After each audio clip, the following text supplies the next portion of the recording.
Hallo zusammen und willkommen zu einer neuen Folge von Michaels Modellbaustube. Die Teile sind lackiert, die Dickholz sind drauf. Nun steht der Endmontage des Modells eigentlich nichts mehr im Weg. Auf was ihr dabei achten müsst, das zeige ich euch heute im letzten Teil der Modellbauschule. Erinnert ihr euch noch an das Video mit den Baugruppen? So ähnlich läuft es auch bei der Endmontage ab. Auch hier macht es Sinn, sich das Modell in Gruppen einzuteilen. Wie ihr seht, habe ich das schon mal gemacht. Ja, wir haben da die Karosserie, den Unterboden, die Chromteile und viel so Kleinzeugs, was jetzt endgültig an seinen Platz kommen sollte. Bevor es aber losgeht, da erkläre ich euch noch, was ich schon vorab gemacht habe. Beginnen möchte ich da mit den Chromteilen.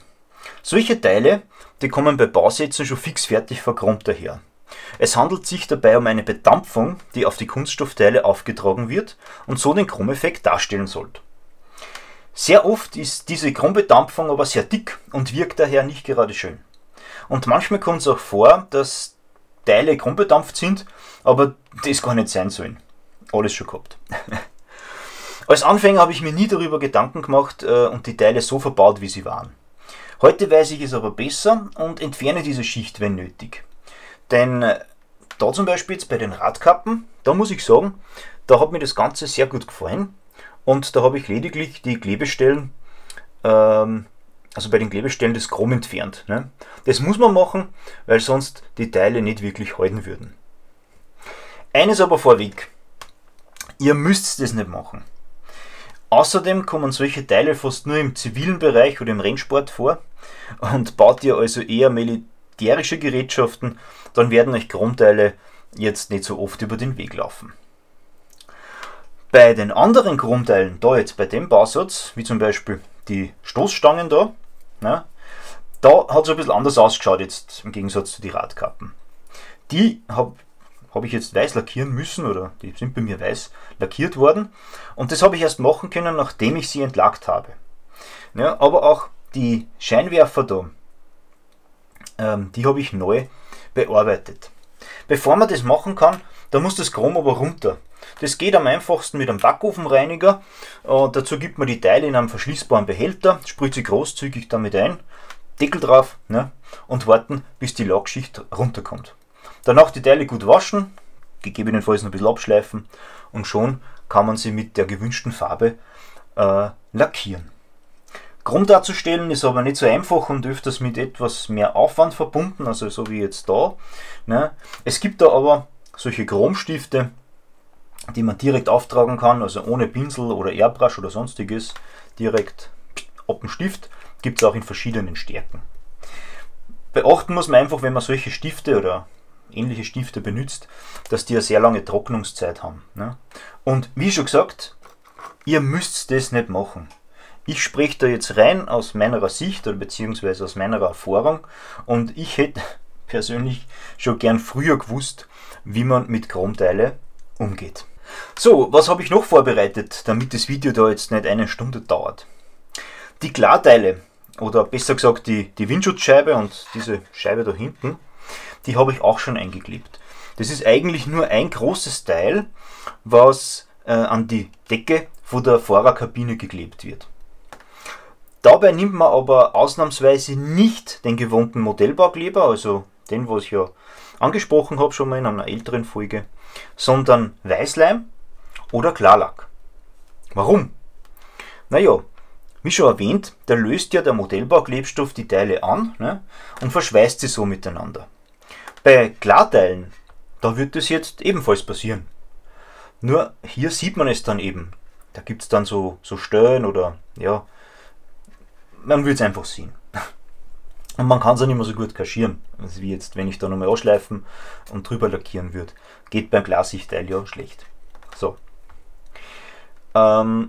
Nutzt man jetzt hingegen Weißleim, ne, den man mit Wasser verdünnt, da hat man das Problem nicht so wirklich. Weil der Leim trocknet klar aus und wichtig ist auch beim Leim, ne, dass man da nicht so viel auftragt. Ne, also da ist auch weniger ist mehr. Wer einen Schritt weiter gehen möchte, der kann auch Klarlack nehmen zum Kleben. Ja.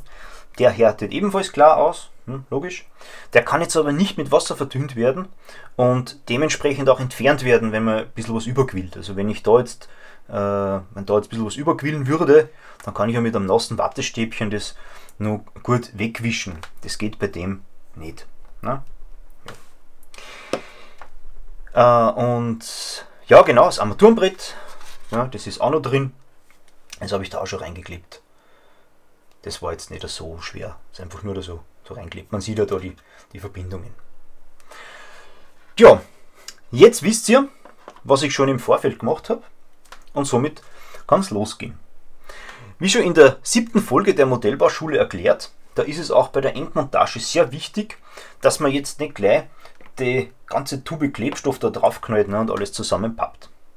Vor allem, weil man jetzt ja sorgfältiger arbeiten muss, da man ja praktisch schon fertig ist. Und alles, was ich jetzt für Klebespuren oder so hinterlasse, die sind halt nachher wirklich sichtbar. Beginnen möchte ich da mit diesen Holzleisten da. Ja? Die kommen nämlich da auf die Ladefläche. Die habe ich schlicht in einem hellen Braun lackiert, also bepinselt. Und damit es ein bisschen mehr nach Holz aussieht, habe ich dann einfach mit einem dunklen Braun einfach nur so ein paar Striche drüber gemacht. Ich habe da jetzt nicht zu sehr auf Details geachtet. Die Vertiefungen da, die sind auch mit einem schwarzen Wasch betont, aber eventuell hätte ich mir da was dunkelbraunes anmischen sollen. Naja, ist jetzt so. Praktischerweise ist das Loch für die Verbindung, also die kommen da so rein, ne, das ist da durchgebohrt. Ne? Wenn ich es umdrehe, seht ihr, das ist nämlich praktisch, weil jetzt kann ich diese Leisten einfach mal da ranstecken. Mache ich da jetzt einmal mit einer. So. Und kann die jetzt von hinten, da ist sie drinnen, und kann die jetzt von hinten unten ankleben. Somit besteht keine Gefahr, dass ich mir da jetzt die Modelloberfläche mit Klebespuren beschädige. So. Die Scheinwerfer da vorne, die zwei Dinger, die klebe ich ähnlich an. Da gebe ich auch zuerst die Dinger da rein. So. Und jetzt kann ich von hinten das Ganze ankleben.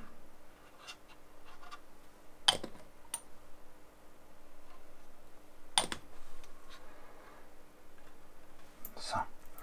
Und dann auf der zweiten Seite.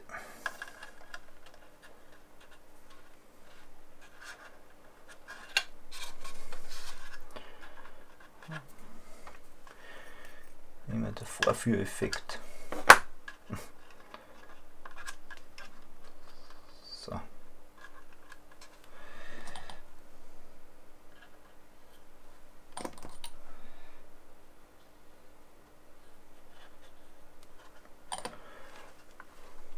So.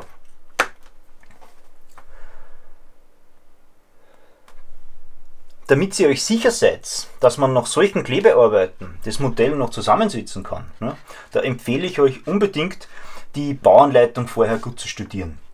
Nichts ist blöder als angeklebte Teile, die euch dann im Weg sind, ne, die man dann wieder entfernen muss. Vor allem jetzt in der Endphase, mehr als ärgerlich, ich spreche da aus Erfahrung. 2 Stunden später. Nach einer Trocknungszeit von ca. 2 Stunden, da arbeite ich jetzt weiter. Und zwar kommt nun die Karosserie auf den Unterboden. Da habe ich Sitz- und Schalthebel schon vor einiger Zeit angeklebt, war aber nicht so schwer. Es wird einfach nur von unten da einen Tropfen Kleber und das sitzt da so drauf. So, die Bauanleitung sagt mir zu diesem Schritt, also Karosserie auf Unterboden, dass ich zuerst hinten und dann vorne einfädeln muss. Ja, das mache ich jetzt also. Schauen wir mal, ob ich da triff.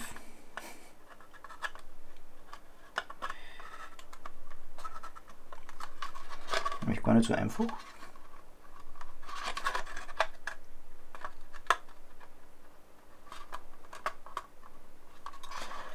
So, jetzt bin ich hinten schon mal drin. Jetzt muss ich da wahrscheinlich ein bisschen, jawohl, hoppala. Bin ich hinten immer noch drin, jawohl. So, und jetzt soll ich da vorne einfädeln. Ich glaube, ich muss das Ganze noch ein bisschen zurückziehen da. damit ich da drüber komme. Wir haben da vorne eben, ihr seht da vielleicht diese Zapfen und die müssen da noch irgendwo rein. So, jetzt. Gut. So, jetzt sitzt das Ganze. Ich verwende trotzdem jetzt noch einen Tropfen Kleber, um sicher zu gehen.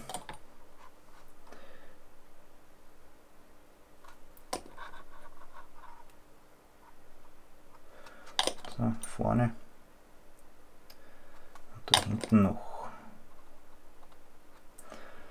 So. Wunderbar. Steht schon mal ganz gut da. Jetzt folgen die ganzen Kleinteile und die Stoßstangen.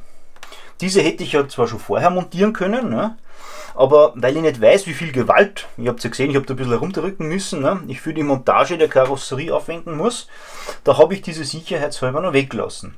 Ne, weil drückt man da jetzt wie ein Wilder vorne und hinten herum, da kann es schon mal passieren, dass ich mir alles kaputt mache. Somit ist es jetzt an der Zeit, diese Teile einzukleben.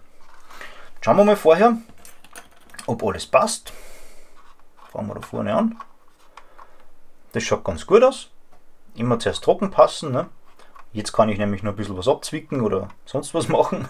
Geht nachher nicht mehr. Und jetzt ist es wichtig, ganz wichtig, dass ich den Klebstoff in die Lochverbindung reingebe. Gibt man die nämlich auf die Steckverbindung und trifft es da nicht richtig, ne? Irgendwie da so herum, dann habe ich da Klebespuren. Und ja, die bringt man dann schlecht weg. So, machen wir das.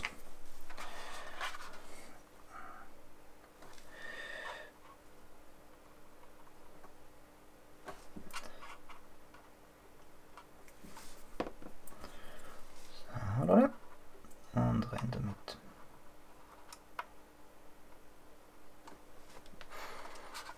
Zu guter Letzt folgen jetzt noch die Scheinwerfergläser. Eins habe ich da schon fertig gemacht. Jetzt zeige ich euch, was ich da genau gemacht habe anhand vom anderen. Da nehme ich jetzt Klarlack zum Anbringen.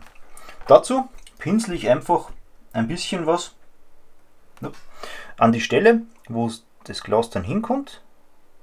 Das ist hauptsächlich da heraus.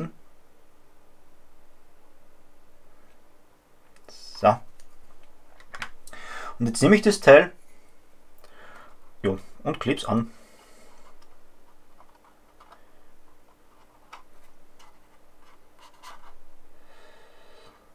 So. Ein bisschen festdrücken, dann ist es eigentlich gut.